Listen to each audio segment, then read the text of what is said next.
Jinsi Hamisi alivyomuua mkewe. Huu hapa ushahidi wote uliomtia hatiani na kuhukumiwa kunyongwa. Hii ni simulizi kamili ya kesi ya jinai namba 44 ya mwaka 2023 na hukumu ya kifo dhidi ya Hamisi Said Luongo Meshak aliyepatikana na hatia ya kumuua mke wake Naomi Orest Marijani kwa kukusudia kisha kumchoma moto hadi kwa majivu mnamo Mei 15 mwaka 2019 ndani ya nyumba yao iliyopo Kigamboni jijini Dar es Salaam baada ya ugomvi kuzuka kati yao. Ili kuelewa na kutathmini kwa kina kesi hii, ni muhimu kueleza kwa muhtasari mazingira yaliyosababisha mtuhumiwa kutiliwa shaka na afisa mmoja wa upelelezi kukamatwa na hatimaye kufikishwa mahakamani. Hii ni pamoja na ukweli kwamba licha ya kuwa yeye ndiye aliyetoa taarifa polisi kuhusu kupotea kwa mkewe, alishiriki kikamilifu katika zoezi la kumtafuta na hata kufikia hatua ya kuahidi zawadi kwa yeyote ambaye angeweza kusaidia kumpata. Mnamo tarehe 19 Mei mwaka 2019, mtuhumiwa aliripoti kupotea kwa mke wake katika kituo cha polisi cha Mji Mwema na baadaye akaelekea kituo cha polisi Kigamboni kutoa taarifa hiyo. Pia aliwajulisha ndugu wa mke wake kuwa Naomi Orest Marijani aliondoka nyumbani kwao akimwacha mtoto wao bila dalili yoyote ya mahali alipo tangu tarehe 15 Mei mwaka 2019. Mtuhumiwa alionyesha ujumbe wa maandishi wa simu ya mkononi ambao alidai kuwa umetumwa na mke wake ukieleza yafuatayo: simu yangu iliibiwa, nimeipata, na hisi hao vijana wako. Then nakupa taarifa leo ya ngapi ulale nyumbani muda sasa. Sasa nakupa taarifa, mimi naondoka, mtoto namwacha nyumbani peke yake, na kesho nasafiri naenda nje ya Tanzania. Sasa wewe kaa na vimalaya vyako vya hovyo, mimi nina mtu mwenye pesa, sio wewe kiruka njia, na hutonipata tena kwa namba hii. Be responsible kulea mtoto.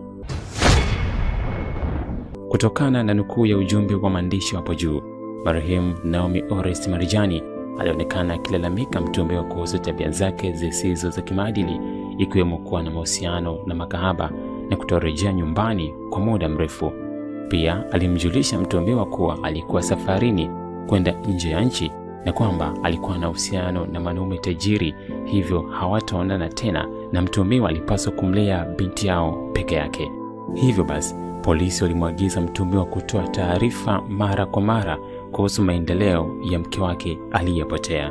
Mnamo tarehe 16 Julai mwaka 2019, karibu miezi miwili baadaye, akiwa katika kituo cha polisi akiwasilisha taarifa, mtuhumiwa alihojiwa na afisa wa polisi wa upelelezi kuhusu ujumbe wa maandishi uliopatikana kwenye simu yake ambao ulidaiwa kutumwa na mke wake kwa kutumia namba yake ya simu, lakini ulibainika umetumwa kutoka eneo lile lile kwa kutumia kifaa kile kile cha mawasiliano, kwa maana kwamba ilibainika kwa mtuhumiwa alijitumia mwenyewe ujumbe ule kwa simu ya mkewe ambayo alikuwa nayo mwenyewe. Baada ya kubanwa, mtuhumiwa aliamua kukiri kuwa alimuua mke wake mnamo tarehe 15 Mei mwaka 2019 akiwa ndani ya nyumba yao kwa kumpiga hadi kufa na mwili wake kupata majeraha makubwa. Akachukua shuka ile, akamfutika kwenye shuka, akamwacha ndani mle. Akatoka, akaenda akatafuta mkaa, gunia hizi mbili, akatafuta mafuta ya taa lita 5. Unaona? Kule ndani kwenye banda la kuku kulikuwa na shimo limechimbwa muda mrefu sana kwa kazi nyingine. Akaona hili linafaa kufanya shughuli zangu. Akangoja usiku ulipoingia kama kwenye saa 4, ndipo alipokusanya kwenye shuka zake ile shuka, na yeye akambulula, akapitia sitting room, akatokea jikoni, akatokea nje uani, akaingia banda la kuku. Akachukua mkaa akaweka chini ya shimo, akamtumbukiza. Akachukua mkaa mwingine akamimina juu kwa kauli yake mwenyewe mdomoni. Basi alipomaliza pale akamwaga mafuta taa, akawasha moto. Baada ya hapo aliuchukua mwili na kupeleka katika kibanda cha kuku na kufukia kwenye shimo lililokuwa limetayarishwa kwa ajili ya kutupa taka Kisha aliuchoma mwili kwa kutumia mkaa na vifaa vingine alivyokusanya kutoka ndani ya nyumba yao. Katika maelezo yake ya ungamo, mtuhumiwa alieleza jinsi alivyokusanya majivu na mabaki ya mifupa akayahifadhi kwenye gari lake aina ya Subaru Forester lenye namba za usajili T206 CEJ. Kisha akasafirisha hadi shamba lake lililopo katika kijiji cha Malogoro, wilaya ya Mkuranga, ambapo alizika mabaki haya kwenye shimo aliloliandaa na kupanda mti wa mgomba juu yake. Siku hiyo hiyo, tarehe 16 Julai mwaka 2019, mtuhumiwa aliwaongoza maafisa wa upelelezi na maafisa wengine hadi eneo la tukio pamoja na shamba lake huko Malogoro, ambako alizika mabaki ya mwili wa marehemu. Sampuli za vipimo vya vinasaba DNA zilichukuliwa na kuwasilishwa kwa mkemia mkuu wa serikali kwa uchunguzi. Hatimaye matokeo ya uchunguzi yalionyesha kuwa mabaki ya mifupa na meno yaliyopatikana ni ya binadamu, na mabaki ya madoa ya damu yaliyopatikana kwenye kingo za kitanda cha marehemu yalithibitisha kuwa ni ya jinsia ya kike. Aidha, mtuhumiwa alipelekwa mbele ya hakimu wa amani Bi Matrona Francis Luanda, ambapo alikiri tena kuwa alihusika na mauaji ya marehemu. Kutokana na hayo, mtuhumiwa alifikishwa mahakamani akikabiliwa na shtaka la mauaji ambalo anakabiliana nalo hivi sasa. Mbovu mteja wetu, kwa kweli tumepokea hukumu ya mahakama, na sisi kama mawakili tumeipokea, na tumeipokea kwa sababu amehukumiwa kunyongwa hadi kufa. Tunasema kwamba zote ni haki, kuachiwa huru ni haki na kutiwa hatiani ni haki pia. Alipohitajika kujibu shtaka lake mahakamani, mtuhumiwa alikana mashtaka, hali iliyosababisha upande wa mashtaka kuwasilisha mashahidi 14 pamoja na vielelezo 10 ili kuthibitisha kesi yao. Kwa upande wake, mtuhumiwa alijitetea mwenyewe bila kuwa na shahidi wa kumtetea wala vielelezo vya kuwasilisha mahakamani. Upande wa mashtaka uliwakilishwa na Yasinta Peter, Mwasiti Athumani na Ashura Mzava Abdul. Wakati huo huo, upande wa utetezi uliwakilishwa na mawakili waliobadilishana kwa nyakati tofauti, wakiwemo Muhammad Majaliwa, Zidadi Mikidadi, Fatuma Joakim Kamuli na Fatuma Abdul Atif. Hata hivyo, mnamo tarehe 12 Novemba mwaka 2024, mtuhumiwa aliomba mbele ya mahakama kuwafuatia mawakili wake maelezo ya kumwakilisha, na hivyo mahakama ikawaruhusu kuacha kesi hiyo. Baadaye mtuhumiwa aliwakilishwa na wakili Miss Hilda Joseph Moshi. Kuanza na hoja ya kwanza, swala linalozingatiwa ni ikiwa Naomi Orest Marijani amefariki dunia, na endapo jibu ni ndio, basi alikufa kwa kifo kisicho cha kawaida. Swala hili litashughulikiwa kwa kuzingatia upekee wake katika muktadha wa kesi hii, kwani mwili wa marehemu haukupatikana. Hivyo basi uchunguzi wa kitabibu haukufanyika ili kuthibitisha chanzo cha kifo, na hakuna shahidi yeyote upande wa mashtaka aliyeshuhudia kutendeka kwa uhalifu huu. Katika ushahidi na hoja zake za utetezi, mtuhumiwa alisisitiza kuwa mke wake hajafariki dunia kwa sababu ya kifo chake haijathibitishwa.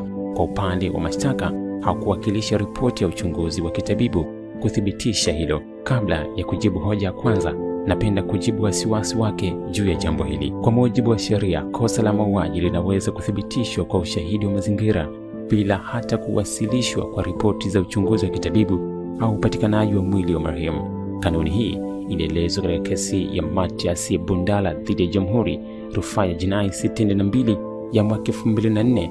Mahakama ya rufaa haijaripotiwa, ambapo mahakama ilieleza yafuatayo: ni sharti la kisheria kuwa chanzo cha kifo lazima kithibitishwe katika kesi ya mauaji.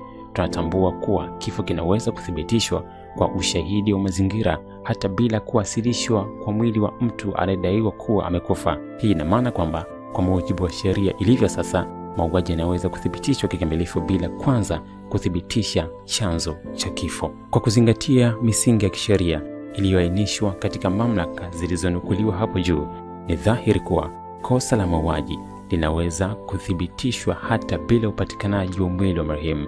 Ni muhimu kueleza kuwa kusisitiza kwamba ripoti ya uchunguzi wa kitabibu na mwili wa marehemu ni sharti la kuthibitisha mauaji kuna athari mbili kubwa katika mfumo wa haki ya jinai. Kwanza, kitendo cha kumuua mtu na kuharibu mwili wake kingetoa kinga kamili kwa wauaji na kuwafanya wasishtakiwe wala kuadhibiwa.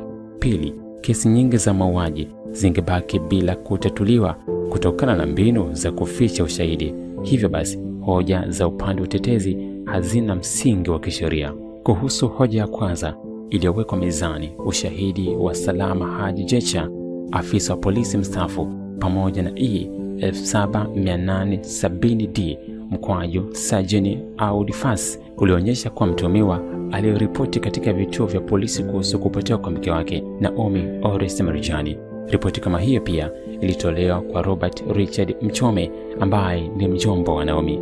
Katika vituo vya polisi, mtuhumiwa alipewa kumbukumbu ya kesi RB namba 234 mkwaju 19 na jalada la kesi KGD mkwaju RB mkwaju 38 mkwaju 87 lenye kumbukumbu ya uchunguzi IR namba KGD mkwaju IR mkwaju 37 mkwaju 17 mkwaju 2019. Kwa mujibu wa ushahidi wa PW5, wakati wa kuhojiwa kuhusu kupotea kwa mke wake, mtuhumiwa alikiri kuwa alimuua. Vile vile Adetas Respicious PW4, mpwa wa mtuhumiwa, alieleza kwa mtuhumiwa alikiri mbele ya mwenyekiti wa mtaa, kiongozi wa nyumba 10 na maafisa wa polisi kuwa alimuua mke wake na kumchoma moto kwa kutumia magunia mawili ya mkaa.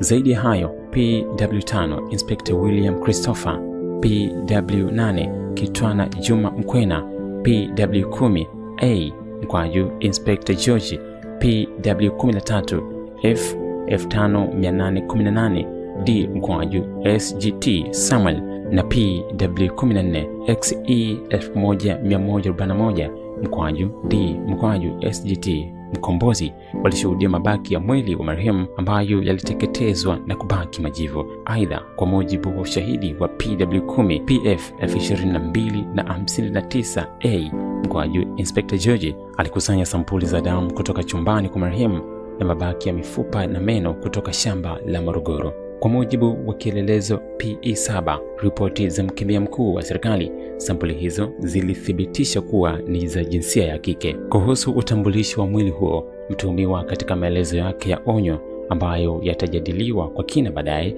alikiri kuwa mabaki hayo yalikuwa ya mke wake. Alisema mwili wa Naomi uliteketezwa kabisa kwa majivu na yeye mwenyewe ndiye aliyewaelekeza maafisa wa uchunguzi mahali alipoyahifadhi mabaki hayo. Ili kuwa mwanafamilia bora wa Global TV, usisahau kusubscribe, like, kushare na kucomment. Baada ya kusubscribe, bonyeza alama ya kengele ili kupata taarifa kwa kila video inayopanda Global TV Online.